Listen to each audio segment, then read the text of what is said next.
বৈশাখ মাস মানে হচ্ছে চারদিক দিয়ে শুধু কাঁচা আম পাকা আম এগুলোই দেখা যায়। তো আমের সিজন শেষ হওয়ার আগেই অনেকেই কাঁচা আম দিয়ে ভর্তা খান অথবা আচার তৈরি করেন অথবা মোরাব্বা তৈরি করে রাখেন। আপনারা চাইলে কাঁচা আম বাজারে শেষ হওয়ার আগে কিন্তু এগুলো তৈরি করে রাখতে পারেন।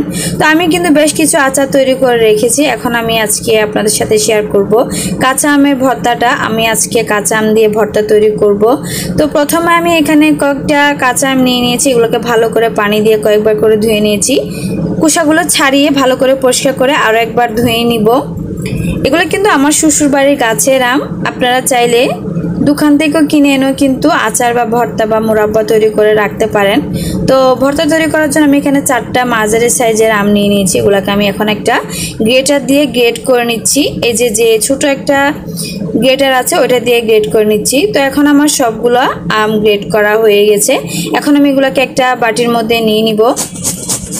আমি যেভাবে আমের ভর্তা তৈরি করি সেটা আমি আপনাদেরকে দেখাবো। আপনারা কিভাবে আমের ভর্তা তৈরি করে খান অবশ্যই আমাকে কমেন্ট করে জানাবেন। তো আমি এখানে একটা বাটির মধ্যে গ্রেট করা আমগুলো নিয়ে নিয়েছি, আমার আটিগুলো নিয়ে নিয়েছি। এখন আমি একটা কাঁচামরিচ একটা কাঁচি দিয়ে কুচি কুচি করে কেটে নিচ্ছি। কাঁচামরিচ দিয়ে কিন্তু আমের ভর্তা তৈরি করলে খুব মজা হয়, একবার ট্রাই করবেন যারা এখনও ট্রাই করেননি। তো আমি পরিমাণ মতো লবণ দিয়ে আর সামান্য পরিমাণ মরিচের গুঁড়া দিয়ে দিয়েছি। এখন আমি হাতে একটু ভালো করে কাঁচামরিচ লবণ আর গ্রেট করা আমগুলোর সাথে মাখিয়ে নিব।